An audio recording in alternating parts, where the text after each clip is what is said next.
The U, Pre-College Development Academy.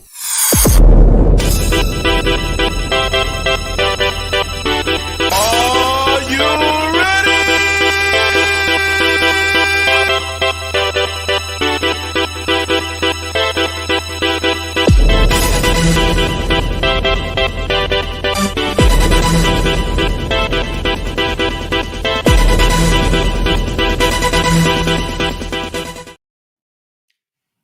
Good evening, ladies and gentlemen, and welcome to this episode of Pre-College Development Academy TV, better known as PCDA TV. Tonight, I have a guest. He's the man, the myth, the legend, the CEO of Pre-College Development Academy, Ryan Hodgson. Hodgie, how you doing, mate? Thanks for the invite back, mate. I'll try not to talk too much tonight. Good, yeah. We've got a pre-recorded interview with Lee Squires coming up after the boss man's little conversation here. So we'll get to that as soon as we can.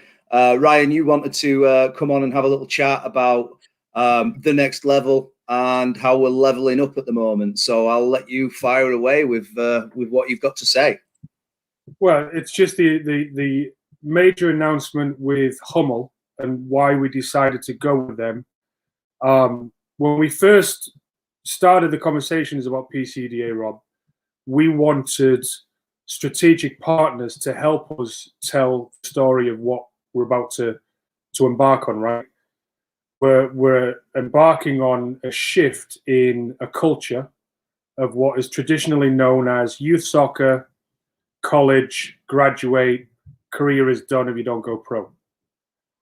What we're trying to accomplish is piecing the gap or bridging the gap between youth soccer and college and fully supporting the college level, but giving these guys an opportunity to develop before they embark on their next journey, right? So we needed strategic partners. We need strategic partners from apparel, sports science, sports medicine, sports performance, wearable tech, facilities, club partners, tournaments, leagues that we're going to play in. But Hummel is a partner where we can leverage their network and their reach for our athletes' next level. And it's important to know what their next level is, because every athlete that comes into our academy has a different next level, right? When we talk about it daily, we talk about what's your academic next level. Is it, you don't the initial entry criteria, you go to England to play in Challenger Study and play abroad, right? Where you need AP classes, you need a SAT score, or you need a 26 on your ACT. Or you don't meet the initial entry criteria to get into a degree over here, so you've got to sacrifice by changing a different degree. So when you look at the academic pathway, and then you look at the technique, the tactic, the physical, the psychological, the next level with Hummel is their connections globally. If we have any players, and we're not under the assumption that we'll have any players that can take advantage of the next level that our partnership with Hummel can provide. But if we do, we have a true pathway and true connection for sending and opening doors and opportunities to their professional club partners, where it's a simple, warm introduction. And this introduction, let me be clear, is not open to everybody, because we're not going to abuse this partnership. But if any athletes that meet the certain metrics, and we're going to go on a mission of, if a player comes to us and says, Coach Pete or Coach Andy in Georgia or Arizona, my next level is a professional next level. Well, okay, let's slow down a little bit, right? Because if you're not there now, you fall into those percentages of 0.04 to 0, right? So if you want to go pro, let's look at your function, your position on the pitch. Let's look at your current metrics. Let's look at a metrics of whatever a professional centre midfielder looks like, and see where you're at. And then through our relationships with Greg and Maren, sports medicine, sports science, and everything else, maybe we can get you there. But long story short, we now have the connection to provide that pathway on top of the couple of hundred coaches that are already looking through the window at PCDA, right? So, I mean, we've got it all covered. Yeah, yeah, and I think I mean, just the hashtag that we use, level up. It's just happening every day. There's a new avenue for the PCDA or the athletes involved in PCDA to level up and bridge that gap from high school to college, from college or from PCDA to the next level. I mean, everybody has that dream to be a pro, and it is a possibility, but it's more so now with the right connections with the sports science. The data we can analyze, we can run that up against. I talked to Squires this morning. We mentioned Jordan Henderson. If we get a defensive mid who's breaking the lines of play rather than passing backwards and sideways, maybe that is a kid we can throw at Hummel's way and see where he ends up. Right. 100%. I mean, that's the hashtag level up is leveling up in the classroom, on the pitch, in the gym, socially, psychologically, maturity wise. Again, I had a conversation with a 2-hour conversation with somebody recently, and it's just, we're asking 17, 18-year-old boys and girls, when we go to Girls Academy as well in the future years, let's be clear, we will be expanding on the girls' side, but their post-high school, beneath college, that league is just so underdeveloped that we truth be told, college is the best next level on the female side for now, but it won't be in the future. But when we look at all 5 pillars of our academy, leveling every single one of these guys up, we're asking 17, 18-year-old kids to make the most important decision of their life. Getting married is easy, and that's the analogy I use. You hang out with a girl or a guy for a couple of years. You want to get married? Yeah, sure, let's do it. Having a baby, if it doesn't happen accidentally, you want to start a family? Sure. But what do you want to study and have a career in for the next 40 years of your life after you graduate college? That's a major decision. And I think we need to slow down a little bit and get away from the misconception that, I need to send my child to a 4-year school. My child needs to go to Yale or needs to go to Princeton or needs to go to Harvard or Penn State or wherever it might be, because that's going to set them up for success for the rest of their life. There's one thing that really sets these kids up for the rest of their life when they go to one of those schools, and that's the alumni. You go, you get the bachelor's degree and a piece of paper, but then you go to grad school, and then an employer doesn't care about your undergrad degree because they look at your graduate degree. Who cares where you get your undergrad degree from? Your pathway could be 2-year associate's degree at one of our community college partners. Then you transfer with 4 years of eligibility to a 4-year school and get your graduate degree. Nobody cares. Wait a minute, let's go back 6 years. You went to what community college? No, nobody cares about that. But at least I played 6 years of college soccer and I became the best player I could possibly become. Right. And let's be honest as well, just people like to hire college athletes just because they know they're driven and they can handle different scenarios in the workplace because they've gone through the rigorous scheduling of a collegiate season. So I think, and if you've got that, you've added your extra 2 years on it, you've done it for 6 years. Yeah, that's going to look fantastic that's life experience right there. It's going to look fantastic on a resume, and you've got a bachelor's, a master's, and the world's your oyster then, isn't it? I mean, I wish, again, I'm going to say it again, I wish I was 18. Well, and so the 2 recruits that we picked up yesterday, right, went to a 4-year school. One of the brothers, and I think they're going to come on Wednesday for our Champions League special. Love it. Right? They said to me, Ryan, where was this program 2 years ago? One of the brothers, the 2 twins, and they might be watching right now, Luis and Oliver. I hope you're watching because we can't wait to have you on. One of them, and they won't mind me telling their story because they're one of hundreds of thousands of kids out there that are not presently, but years past as well, that have gone through this system. One of the brothers graduated past a year worth of credits with 24 credits. The other one has 13 to 16 credits, so he's a little bit behind the 8 ball. But we've got a plan in place for him to play catch up, so he's back on track. But yeah, there's articles written all over about how student athletes are more attractive in the workplace because they've gone through.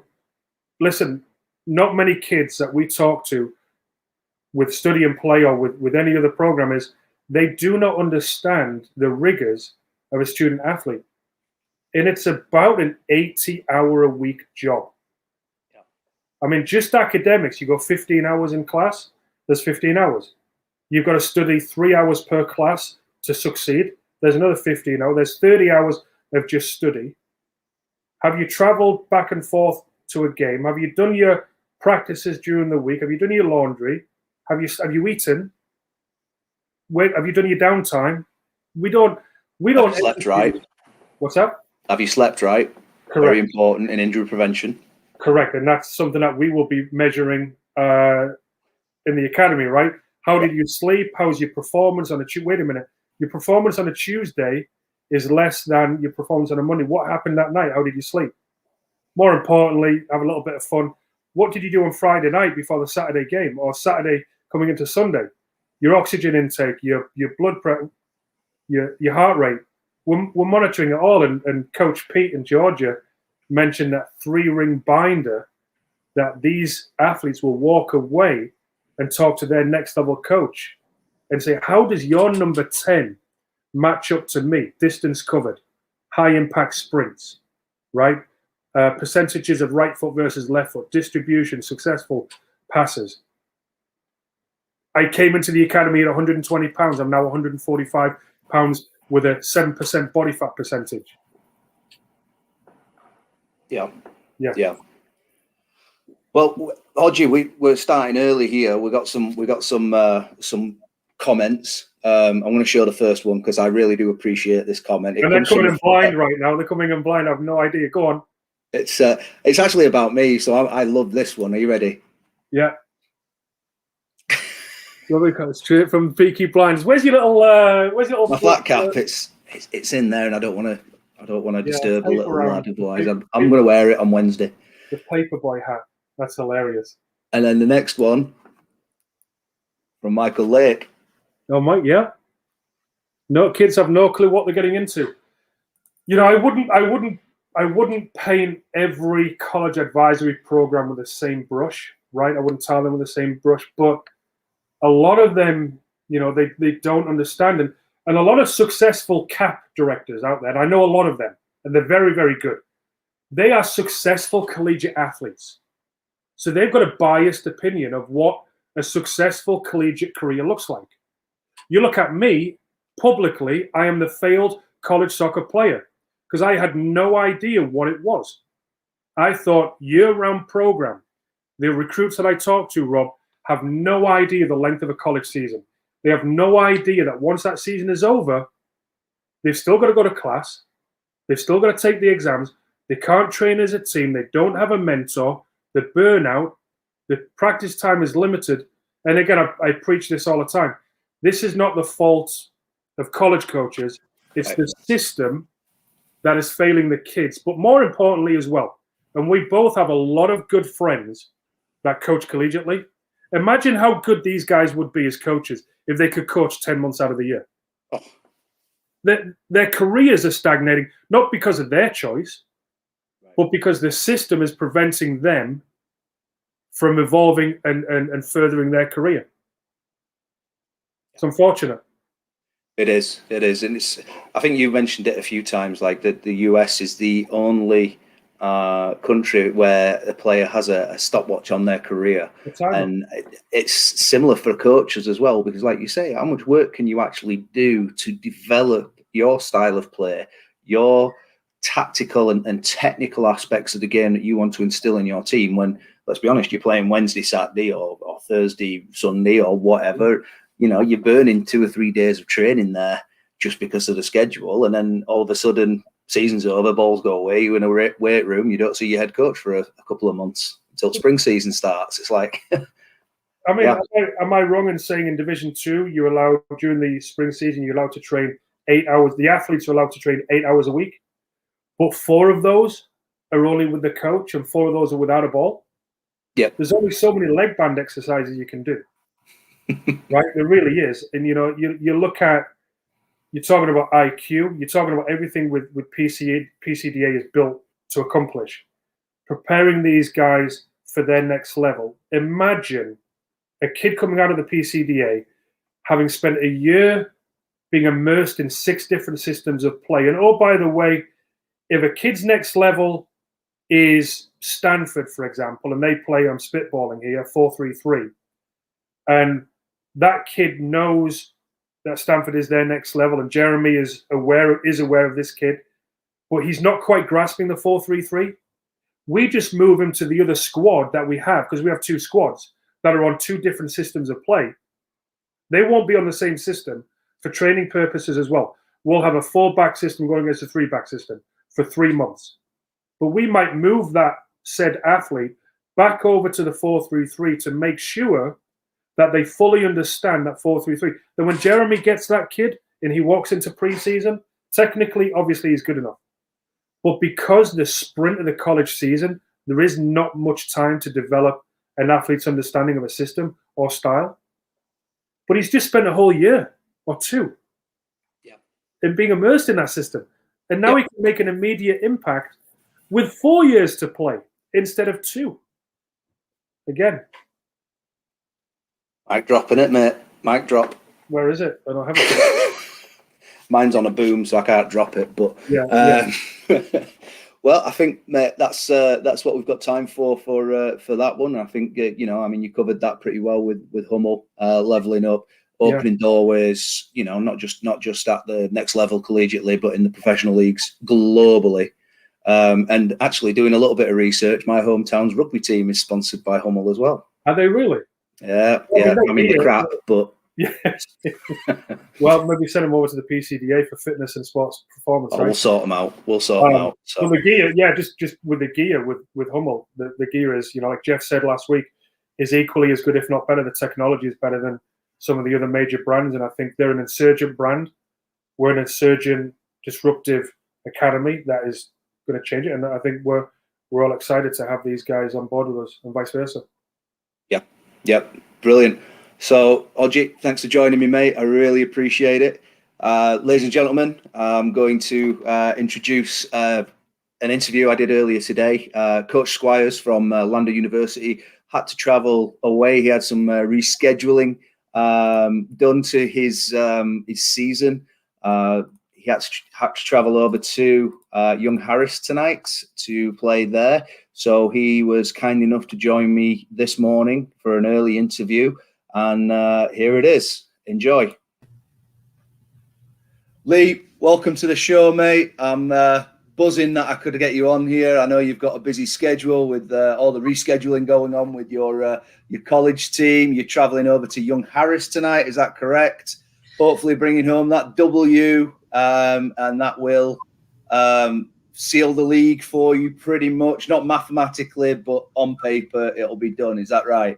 Well, yes, in that we go to Young Harris. Always a tough place to go, and how the last 6, 9, 12 months has been. It's been a nightmare trying to play games, keep these boys safe. But we've managed to get through 5 or 6 games so far. Young Harris is the next one. Always a tough place to go. Always a good battle. We're sitting pretty well at the top of the league, but until, like you said, it's mathematically done, you can never get too far ahead of yourself. But it'll put us in a strong position. Nothing more, nothing less. It's the most important game because it's the next one. So we'll take this on its own merit and try and come away with a win and see where that leaves us. Great. Well, we wish you the best of luck.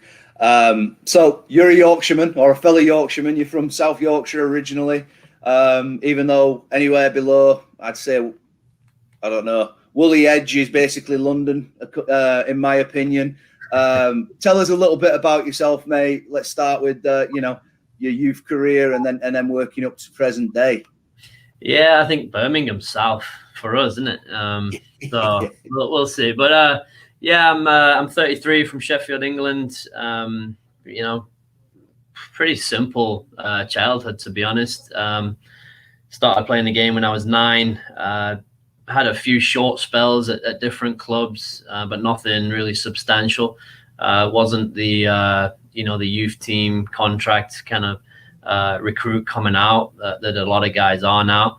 But bounced around a couple of clubs, went down the English college system, ended up playing for the England Colleges national team, which was a fantastic experience. And a lot of those boys went on to have really good careers. And the ones that I guess didn't came out to the US, and I was one of those. So I went through the England Colleges national team, tried my hand at semi-professional and tried to work your way up, but didn't really feel like I was getting anywhere. At 18 years old, a recruiting company at the time gave a presentation at my college. Became very interested, and that's when I first understood about the US college scholarship path. Had an opportunity to go to a big school in New York at 18 years old, and I wouldn't say I bottled it, but didn't feel like I was ready for that at that age, and I wasn't ready to give up on the UK just yet. So I spent another year, went to university in England for a year. It wasn't the experience that I imagined, and again, just wasn't really progressing how I wanted to with my soccer. So got the opportunity to go to a real small school in North Carolina. Never seen it, didn't know anything about it. A friend of mine had actually been, was in line to be recruited there, and I sort of followed him, and got there not knowing what to expect, and made the most of it. Team did well throughout the 4 years. I did okay personally as well, and I love the experience. Small school in the mountains of North Carolina, 700 students, one stoplight town, and we made the most of it and had some really good guys and some really good teams. Played in the national final and another Elite 8, another Sweet 16. So it was a lot of memories. And then from there, as with most people, trying to figure out what's that next step after you graduate. Professional soccer at that point, we're talking 10, 12 years ago now. I don't think there was the same number of opportunities that there maybe is now. I chose a safer option. I went into coaching, steady income and a job and a career that I thought that I could do pretty well at, and something that interested me. And got an opportunity to coach youth soccer up near Asheville, North Carolina, for a company called Premier UK Soccer. Did that for 6 months and was enjoying it, and very much looking to continue down that path. But then the following summer, after I graduated, so I graduated in December 2010. By June 2011, the head coaching job at Leeds McRae, where I played, came open again, and I ended up being thrust in the deep end. 23 years old, 15, 16 players on the roster 6 weeks before preseason. No previous experience, no coaching licenses, no assistant coach really at the time, and thought, why not? Went for it, and built my coaching career from there. Spent 4 years at Leeds McRae, different levels of success. National tournament the first year, won 3 games the second year. I think the third year was 9 wins, and then 13 wins the year that I left. Met my wife at Leeds McRae. We've been married almost 7 years. We have 2 kids now, Will and Izzy. Izzy's about to turn 4. Will's about to turn 2. So that's been a lifestyle change in the last few years, as you know. So almost a 2 and a 4-year-old, married for 7 years, been at Landa now for 6 years, and had a pretty good time of it since we've been here, and just looking to take that next step in turning it from a national tournament most years into that Final Four or that national championship level program. We lost to Barry in the Elite 8 a couple of years ago. They went on to win it all. Seen the success that Charleston, West Virginia have had, Lynn, those powerhouse programs that are there or thereabouts in the Final Four every year.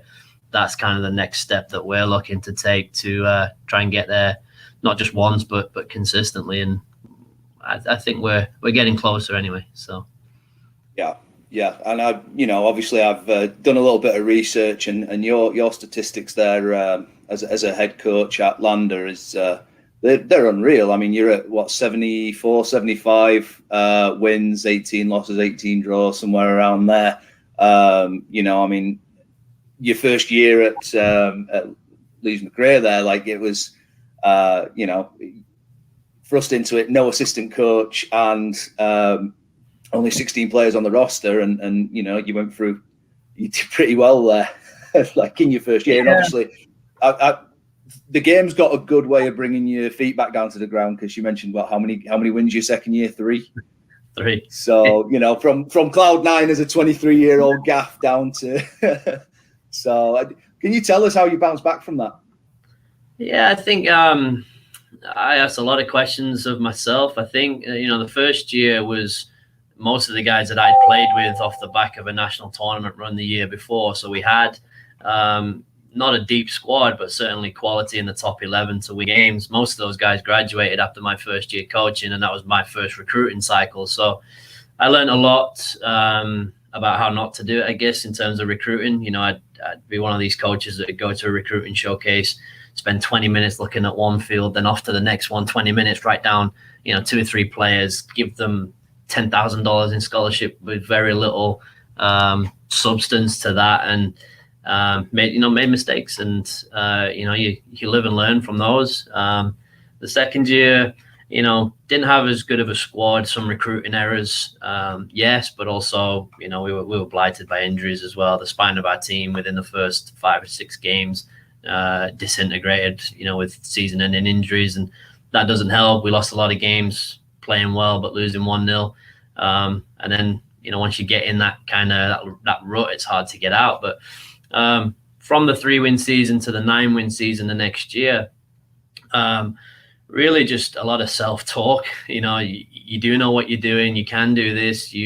Learning from your errors, but also trying to develop young players. Even we didn't just clean house and bring in a completely new squad. We chose to invest time in players that wanted to stay, identify where we needed to get better, try to put it right, and continued with the culture and the philosophy, the identity and the style that was important to me as a coach. And as the players got older and more experienced, and we added to the group with more quality, the wins started to come. So I think it's when you're going through as a player, if you're going through a bad run of form, you're a striker, you can't score goals, it's just not going for you.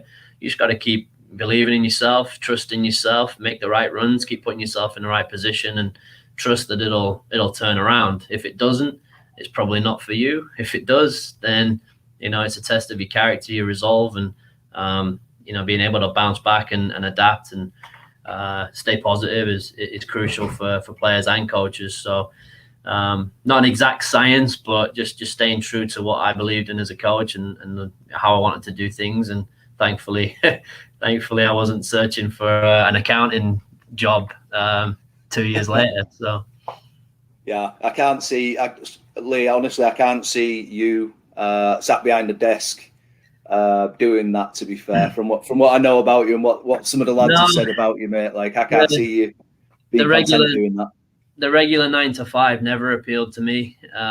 Being able to go all in with coaching and impacting, young players' lives and careers, and the hours are far from routine. But I like that. I wouldn't, knowing my own personality, I wouldn't do well with a straight 9 to 5 job. Now there's office hours that you have to keep, and there's paperwork, and there's budget management and fundraising, some of the stuff that, my business degree serves me better for. But coaching is a passion. And I think when you're passionate about what you do, you're willing to go all in and be underpaid and overworked a lot more than, the run of the mill 9 to 5 that you're not really, too passionate about. So yeah, I think it's important you know yourself and what makes you happy. And I could probably go make more money, in a 9 to 5 career, but it's not about that for me. I want to do what think I'm supposed to be doing, and I love this job and what it the highs and lows that it brings. You kind of ride that train. So yeah, know yourself, and really happy with the career path that I've chosen. Good lad. So here we go, the meat and gravy. Who were your main influences when you were growing up? Yeah, I'm not going to shock the world here and pull out some genius or anything, but just my dad. And my dad, growing up, didn't know much about football. He didn't play himself. Wasn't a great athlete or anything like that, and couldn't really teach me maybe the fundamental technical aspects of the game. I'd coaches for that, but he was a coach and a mentor in a sense that simple general advice. Again, nothing earth-shattering or reinventing the wheel, but always kept it simple, never put pressure on me to be anybody other than myself. His classic advice was play your game. Whatever that was. I was a penalty box striker, so I took that to mean that don't be making your runs out wide or drop too deep or overcomplicate things. Just do what you're good at. So he always encouraged me to keep it simple. If I was having a bad game or a bad day, we'd talk about it, but he'd always encourage me to get over it and be ready for the next one. And I was always there to support and take me, the length and width of the country and even overseas sometimes, to support the opportunities that I was given. And so yeah, I think my dad was always there with simple advice, which wasn't just specific to the game. It was life advice as well. So certainly my biggest influence growing up outside of the game. I think within the game itself, growing up, I loved the way that Steven Gerrard, as a Liverpool fan, Steven Gerrard, took a team on his shoulders and carried it at times.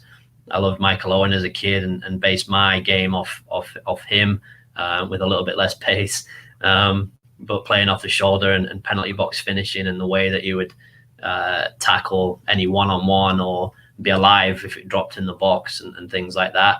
And then moving on to my coaching life, I don't have one person that I look to and say, I want to be like this guy. You take bits. I think you beg, borrow, and steal from everybody. Whether that be a U6 rec coach that I see on the field, the way that he interacts with 6-year-olds or she, different sports.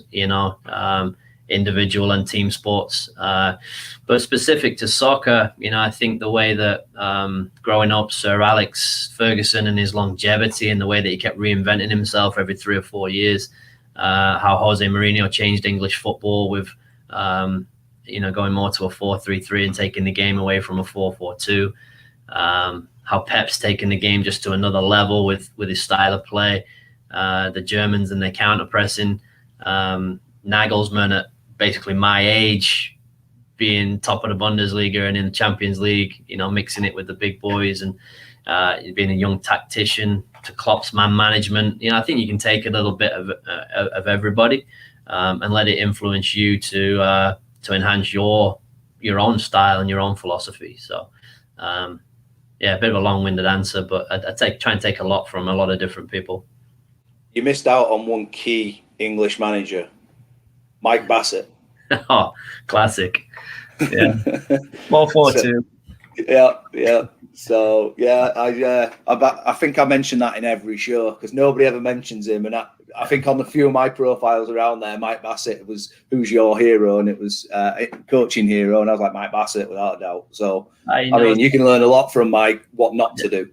Yeah, but he also is passionate. He wears his heart on his sleeve. There's some things in there. Again, you can take, even a kind of a comical character like that. You can still take, little bits and pieces.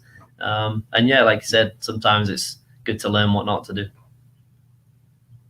Yeah, sorry, I got a toddler banging at my studio door here. So Another feeling. Yeah, he's nuts. Little Ollie Gunner. All right, so the fun time. Are you ready? 1, 4, 2, 3, 1. Give me your current or all time. It's up to you. Best Premier League 11 and why? You know how many hours I've spent this week trying to come up with a perfect 11 since you sent me this question. It's impossible, though. This is tough. I went for the current Premier League best 11. I think all time there's too many good players, and I'd feel bad leaving some out. But I think Alisson as a goalkeeper is the best in the world. I know he's made a couple of mistakes lately, but still a top class goalkeeper. Back four, I went with, I think Cancelo's probably been the best fullback in the league this year. So I went with him at right back. I know Van Dijk's injured, but he's still, even on one leg, probably the best centre back in the world. Diaz has had the same impact at City as Van Dijk has had at Liverpool. And I went with Robertson. as an attacking left back. Love my fullbacks to get forward. So his energy up and down the left. Then it got pretty tough. Not going to lie. I think Fabinho, even though he's been playing centre-back, is probably the best holding midfield player in the league. I went with De Bruyne, box-to-box, for his creativity. Pains me to say it as a Liverpool fan, but Bruno Fernandes is a 10. Can't argue with his goals, assists, but more than that, his influence, his leadership. I think since he got there in last January, Man United have maybe been the best team in the league, or close to it. So, him as a 10. I went with 2 young English boys that hopefully we can see this summer out wide. I went with Foden and Grealish, 2 top talents, just creative. But they also work hard off the ball as well. They're not just all, tricks and, flash football. Their energy and work rate off of the ball is class as well. Then the number 9 was tough. I was torn as a Liverpool fan between Salah and Harry Kane. I think goals-wise, they've pretty much got the same amount, but I think Kane gives you more off the ball in terms of his link-up play and his assists. So yeah, Alisson, Cancelo, Van Dijk, Diaz, Robertson, Fabinho, De Bruyne, Bruno Fernandes, Foden, Grealish, Harry Kane. But there's some good players that we missed out on there. There isn't there. I've pretty much got a similar. My goalkeeper would be Schmeichel, just because he's the fruit of Peter Schmeichel's loin, basically.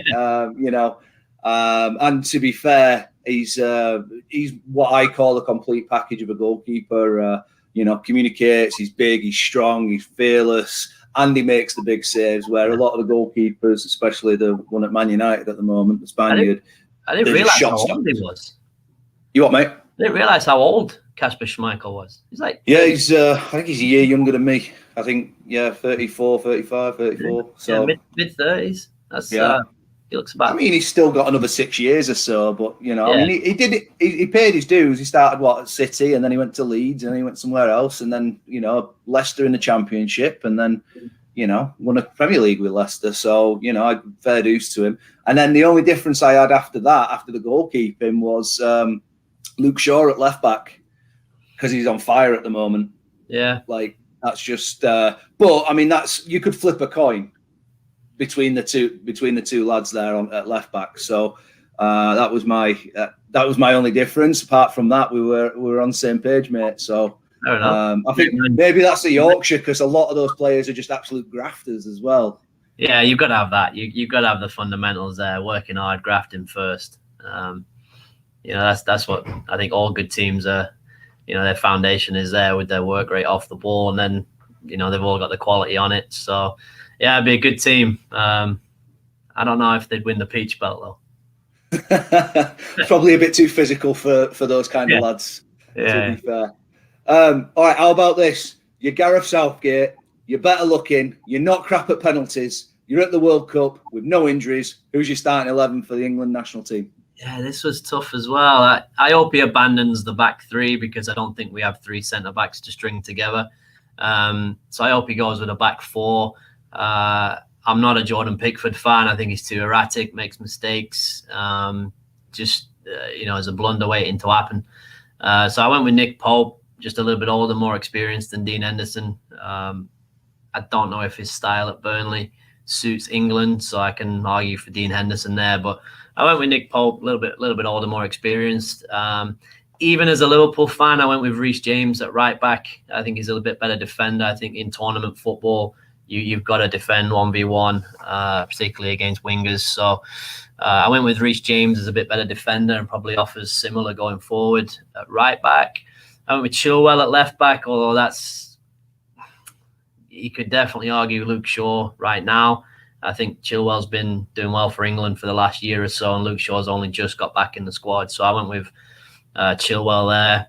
John Stones, it's great to see him back from injury or lack of form, whatever it's been, lack of mental fortitude or whatever has been going on with him in the last 2 years. I think he is our best centre-back. So great to see him back. Left centre-back, I think we've got a massive issue. Harry Maguire has played there for the last couple of years. I don't think he's top level. If it's not him, then maybe Tyrone Mings for a bit of balance and being left-footed. But I went with Maguire on experience, and he's still playing, in Europe with Man United. So Pope, James, Stones, Maguire, Chilwell. Depending on who we're playing, whether it's 2 holding midfield players or 1, I went with Jordan Henderson because I think his leadership, his experience, his ability to cover ground as a holding midfield player. And then Foden and Mount as 2 number 8s. If we're playing against a better team, I'd go with Henderson and Rice, with Foden as a 10 and drop probably Mason Mount. So it depends who we're playing there. And then Sterling, Kane and Grealish as a front 3. But if you've got Sancho, Rashford, Calvert-Lewin, Saka on the bench, they're not bad options either. So yeah, Pope, that was tough. Pope, James, Stones, Maguire, Chilwell, Henderson, Foden, Mount, Sterling, Kane, Grealish. That's I'm excited. I know, but we always get excited as England fans when it comes to the Euros and the World Cup. We'll play a back 3 with Trippier at right wing back, and yeah, and we'll always drop a donkey, won't we? That's the thing. That's what we do with England. We even got ourselves excited at the last World Cup, and it was on my birthday. We took the lead in the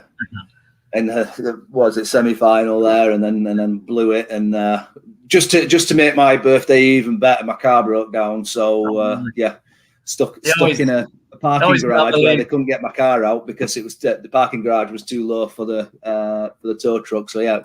Brilliant birthday. Well done, England, and thank you for my car as well. Brilliant. You always have to believe it's coming home, though.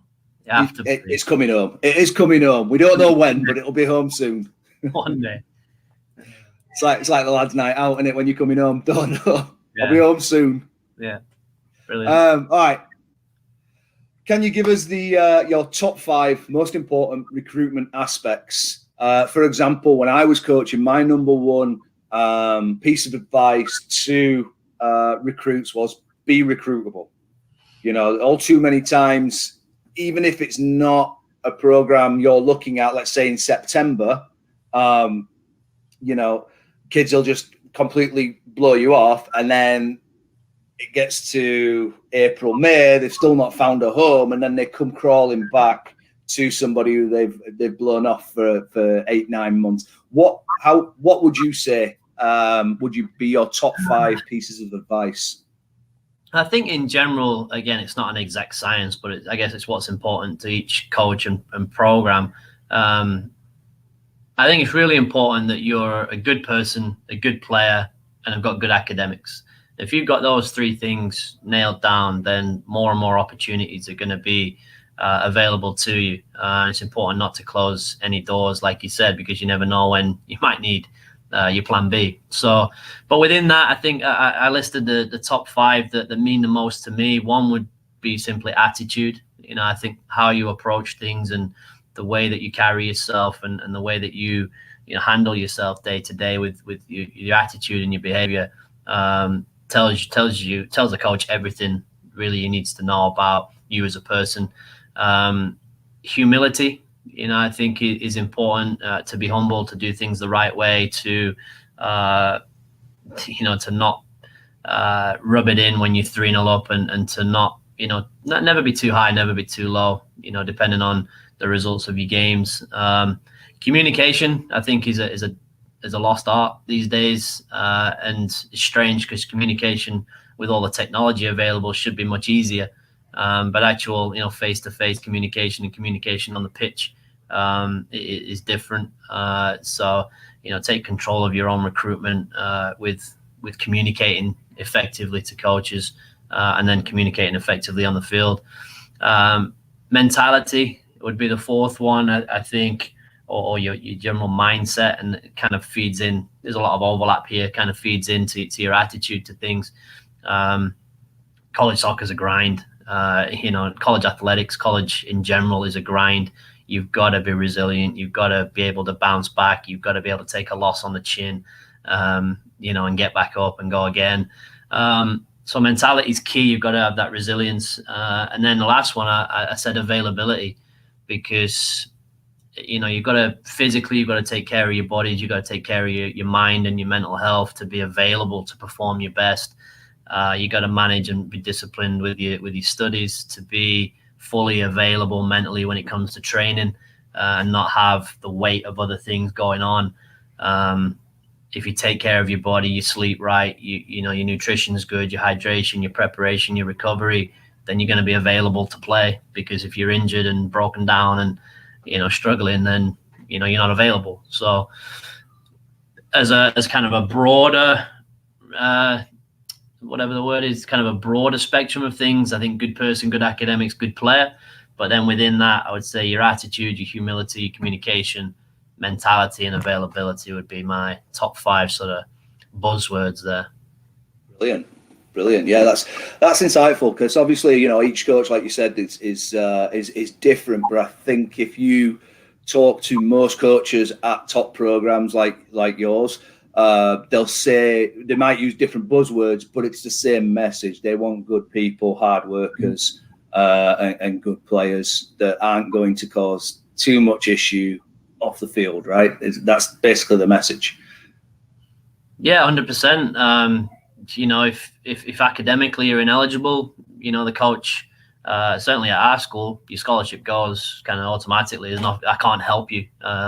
We can help players during the year to get extra support, get tutoring, work with professors to get through a class. But if you're just outright not putting in the work, so we don't.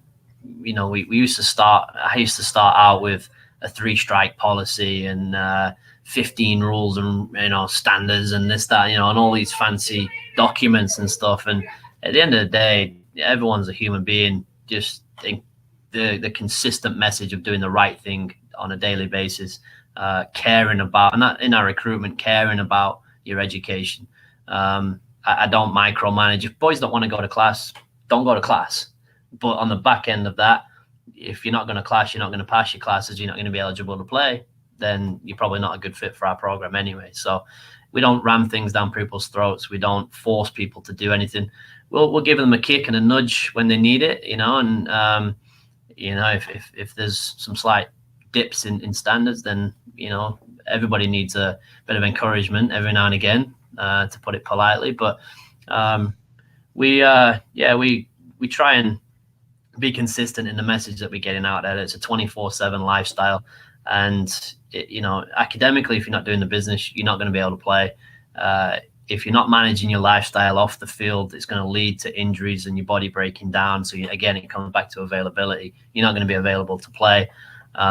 Mental health is something that's becoming more and more prominent. Not that it's not always been there, but now there's more education about it and awareness and help and support that you can get. So trying to support these boys in a whole, not just the 90 minutes when we play or the 2 hours when we train. It's a whole lifestyle, and it takes balance, it takes discipline, it takes honesty and courage when you're struggling to admit you're struggling.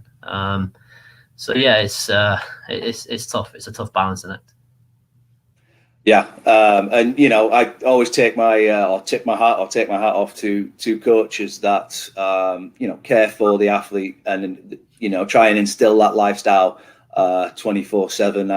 I know in my past I was a JUCO coach, and that trying to instill a safe and healthy lifestyle in order to graduate, transfer, and play well and bring success is sometimes like that's why the brick wall's our background on this show. Now it was like banging my head against a brick wall, but the kids that bought in are now doing very well, and the kids that didn't, they're working and didn't graduate, and not much of a future. So Squires, that's for me, the way you're running your program, like obviously you're giving the freedom for these guys to make their mistakes and learn from them. I think that's commendable. All right, so we're going to move on to the next question. You're at an ID camp, combine, showcase, trial, whatever we want to call it. Okay, what attributes do you look for in a player? Let's talk specifically, technically and tactically. Yeah, I mean, there is the technical, the tactical, the physical, and the mental or the psychosocial, whatever term you want to use. I think the physical and the technical is always the two easiest things to spot. You know, physically, you can see how tall, how fast, how strong, how agile a player is pretty quickly. You can see who's got those attributes. Technically, you know, as soon as they touch a ball a few times, you can see the consistencies in how they receive the ball, their first touch, their passing, their shooting, their heading, their tackling, whatever the technical aspect is. So, and that's what most coaches that I see when I go to a recruiting showcase and I'm sat there, I always like to get there a little bit early and see how the boys are reacting to the coach in the warm-up, how they, you know, come together before a game. And then once the game starts, other coaches come in and they'll be jotting down, oh, he can pass the ball well, or he's 6'2" and rapid, and then they move on and then they go to the next game.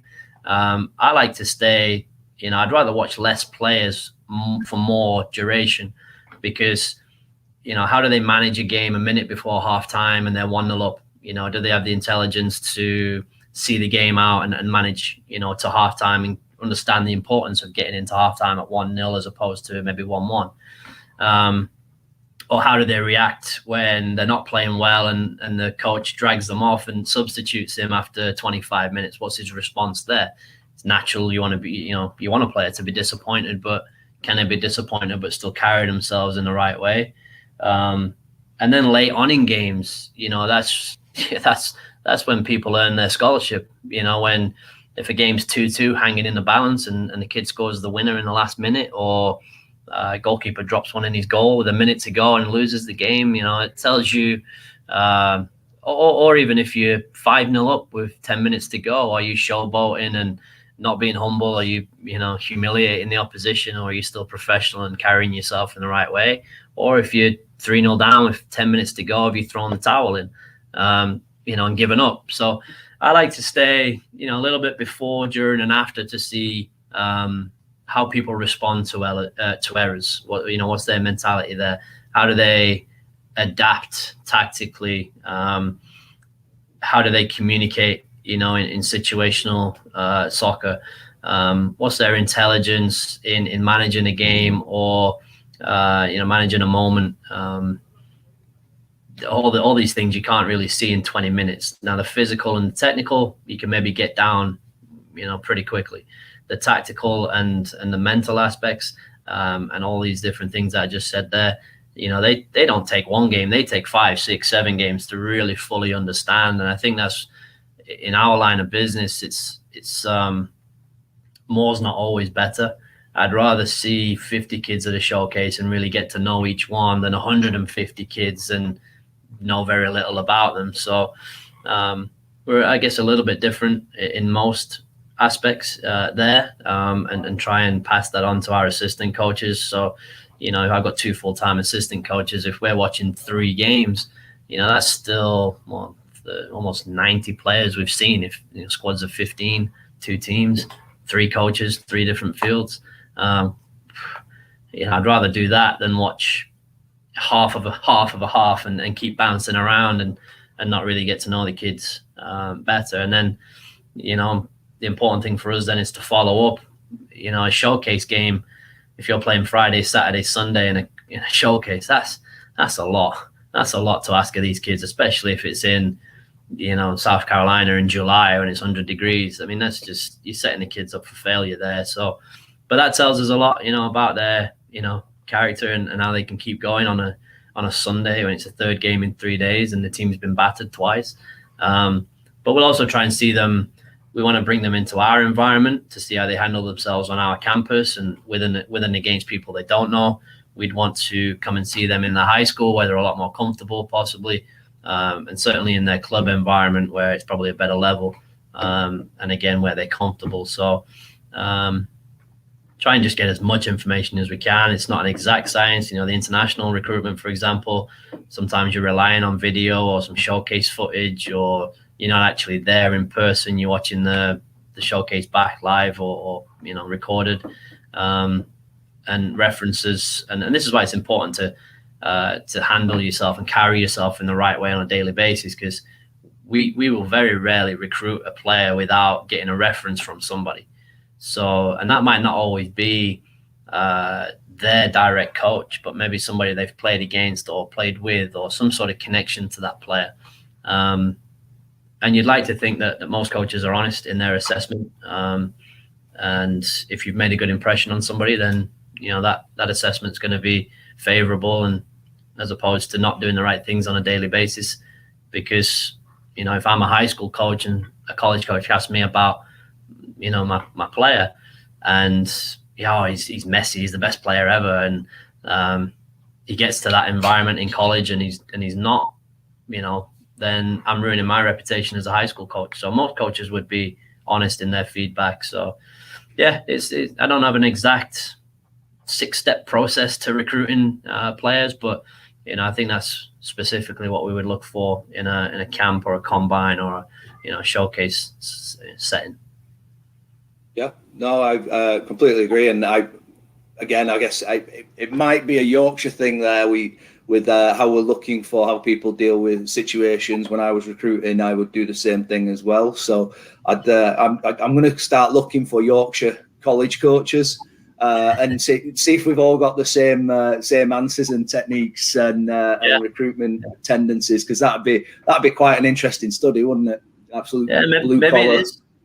Part of our upbringing and the values that we have based on where we're from. It's the same here. Different areas of the US, people have different philosophies and ideals. So yeah, maybe it's a Yorkshire thing. No. Did you hear that? Yeah. That was Ollie Gunner, ladies and gentlemen, charging into my door and knocking himself out nearly. All right, so moving on. What do you think to pre-college DA and the concept that we've put together? With 10-month training, 10-month games, the sports science, sports performance data, and all that kind of stuff, as well as the eligibility factor that we've engineered. What was your initial reaction when you heard about us? I think it's fantastic, and I'm not just saying that because I know you and the other guys that are involved. If I didn't support it, I wouldn't be probably doing this right now. But I think the timing of it as well is absolutely ideal, because first and foremost, with everything that's been going on, obviously in the world, with the pandemic, the NCAA has given everybody basically a free year this year. So in terms of eligibility, the current college players are staying eligible for an extra year, and that's going to impact. So guys are going to be staying for a 5th year or doing a master's program or whatever it is. That in turn has a knock-on effect, because less college roster spots are now available, because those guys who were supposed to graduate are now not. They're staying another year. So your recruiting class, your 2021 recruiting class, there's fewer spots literally available. Well, if there's fewer spots available this year, that's going to have a knock-on effect for at least a few years until it gets maybe somewhat back to normal. So high school players will need a plan B. So that's giving them the extra option and not having to go into college straight away. It is certainly a big deal. But also, a lot of players underestimate the jump from high school and club into college soccer. I think the influence of international players, I think graduate players now mean that the average age keeps increasing. So if you're an 18-year-old kid coming out of high school in June or July, going into a college soccer program in August, 3 months later, and you're coming up against 24-year-old French player who's played 60 games at a youth professional level, then chances are you're not going to be ready physically, mentally, technically, tactically. And with college soccer being a fall sport, the spring sports get at least a semester to have a run and jump at it. We get about 2 weeks. So that jump going from high school and club into being a college freshman is such a huge jump in the space of like 2 or 3 months. It's why I always tell, when we have an ID camp or something like that, I always tell the players, don't wait to get to college to start acting like a college athlete, in the way that you train, the way that you eat, the way that you sleep. Otherwise, it would be too big of a jump for you to make. So giving players another year to mature, to develop, to get used to that full-time aspect of training, to grow physically, just to aid their maturity and their development, I think is crucial. So, whether they spend 1 year with, PCDA or 2, it's just a huge development time, so that then when we get them as as freshmen, athletically, they're not the 18-year-old kid. They're more of a 19 or a 20-year-old adult, more able to compete straight away. And then you still keep and preserve your eligibility at 4 years. What the kids do with that, play 2 years, get your undergrad, and then do 2 years as a master's degree. You've now got more opportunity to play as a graduate student. And really, without that, I'm sure many players don't even consider grad school. They play their 4 years, they graduate with an undergraduate degree, and then that's it. And some will do grad students if they, really into their academics and have a specific career path in mind, but they're not playing unless they've redshirted at a college. And redshirting in college, it can be very, very frustrating, because once the games start, when we play Wednesday, Saturday, Tuesday, Sunday, there's not much time to train. So the development for those players in their freshman year who are redshirting is slim to none. And more players, more and more teams, have a reserve. We have a reserve team or a JV program right now, which gets guys games and playing time, but it also triggers their eligibility. So they're not taking advantage of that side of it, in preserving it whilst playing and training and developing and getting the, like you say, the sports performance, the strength and conditioning aspects, being able to, take some lower level college credit and stuff like that. So I think in general, it's not only a great opportunity, I think it's a necessary one, because guys need a plan, or guys and girls need a plan B now, much more so than pre-pandemic. So, I think what you're doing is fantastic. I'm a big advocate of it. And, I've already kind of nudged, we only have a certain size roster and we're almost at capacity now. So any good players that, we want to get that roster spot to, but we don't have the spot, this is a great environment for us to keep tabs on them. I know you've got different locations throughout the country, and there's one just an hour or so away from us. So perfect opportunity to keep eyes on good players that we'd like to recruit, but just don't have the spots for. I mean, we were supposed to graduate one in May, and that was it, and so we don't really have any roster spots opening up until next year. So the ability to bring in a 19 or 20-year-old as opposed to a true freshman is really invaluable. Yeah, I know from my experience at the next level of the 4-year institution level, bringing in those more experienced players always brought more success, not just on the field though, but academically as well, because some kids or student athletes just aren't ready to make that jump between high school and being a student athlete at the collegiate level as well. So it gives that extra year of maturity as well, or extra 2 years if they choose that maturity as well, to be able to come in and get their bachelor's degree started and be able to cope with the strenuous schedule of a college athlete.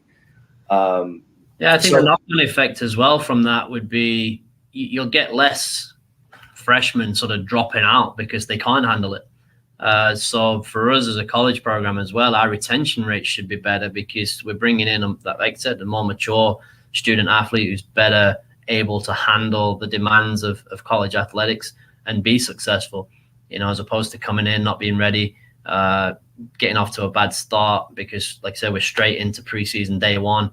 And it's a lot. It is a lot. And if you're not prepared for it, it can be very difficult. So you're taking away that aspect to potentially help with our retention of the student athletes as well. Yep, and let's be honest, the athletic directors, vice presidents, and presidents always like coaches who can retain players, isn't that right? So numbers. That's it.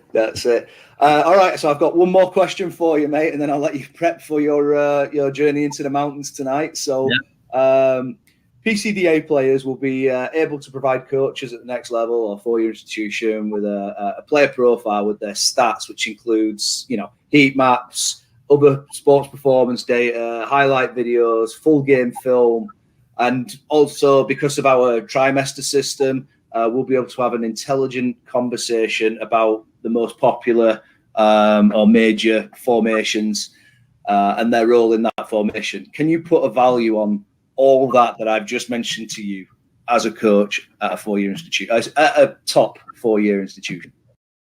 Can I put a value on it? No, probably not, because I think it's invaluable. You just said there, having an intelligent conversation about your game, and intelligence and communication is right up there in the things that I value a lot in a student athlete. So I think firstly, you've got to be open to analysis and self-reflection. If you play a game or have a training session and then never give it another thought, I think that's an issue. You've got to care about your development and your improvement, to see the game from all aspects. I think the more that a player can learn about his or her strengths and weaknesses, and have that self-awareness, is crucial. But you've also got to keep things in context and apply it to your game to make you better.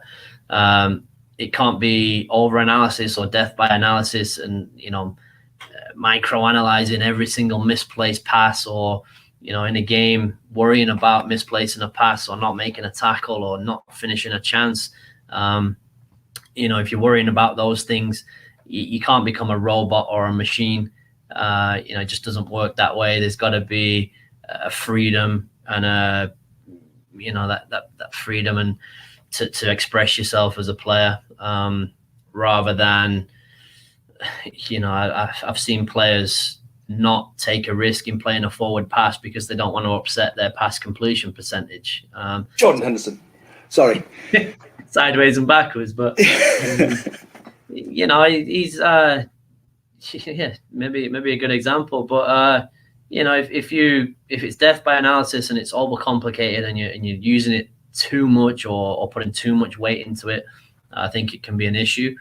We don't want to become a robot or a machine. We want to have that freedom and flexibility, but you've got to use the key thing is how you use the information. It's great having all that statistical data and analysis available to you, but if you don't know how to use it to your advantage, then it almost becomes pointless and a waste of time. So, I think the more that players can understand what the information is that they've got and then how to use it, then it's a great tool to have. That level of detail is good to a point, but in a game or in training, you still have to make decisions quickly. There's still an instinct there that has to be as sharp as possible. You've got to be able to react and adapt within a game, not just with the analysis you've got afterwards. And I think that's the most important thing. So having the data is great, but knowing how to use it and have a conversation about it, it is good. But you've got to be able to almost use it on the fly, recognize and read a game and have that awareness of how you can impact the game there and then. I'll give you a good example. We were 1-0 down after 20 minutes, probably could have been 3-0 down after 20 minutes on Monday night at Francis Marion. And if we'd have waited till the end of the game to watch the film back and think, oh yeah, that's how we could have adjusted to get back in the game, it would have been too late. We were able to recognize halfway through the first half we needed more of a focal point up front, changed one player to make that happen, and the game almost turned on its head. And players have got to be able to do that within the game as well, recognize how they can stop the opposition playing to their strengths, but also exploiting an opposition's weaknesses. And you've got to make those decisions in game at the time. So all that analysis and being able to have conversations about it is fantastic, and data should always back up your kind of thoughts, about the game, but also allow you to see things maybe in a slightly different way. But being able to be instinctive in a game and understand why things are happening and make the adjustments is always going to be key. So it is invaluable if used correctly, but also what it'll do is for the players in your PCDA setup, it'll give them the exposure to it, so that when they get to college and they start to use heart rate monitors, use sports science techniques, and use heat maps and all this, that it's not going to be alien to them. And as college coaches, we don't have to spend the time teaching them what it is. They already have that background and that experience, so that'll be invaluable as well. Well, folks, that was Lee Squires, the head coach at Lander University. We wish Lee the best of luck with his big game tomorrow against Young Harris. If you are available, I'm sure Young Harris will be streaming it. It will be a clash of the Titans in that Peach Belt conference. So I think I might try and tune in and watch it. We want to thank Lee for joining us, and also the CEO of PCDA, Ryan Hodgson, who gave us some insight onto his opinion on why PCDA and Hummel formed our partnership to level up. I'm Robbie Carroll. This was PCDA TV. Hope you have a great weekend. Bye now. The U, Pre-College Development Academy.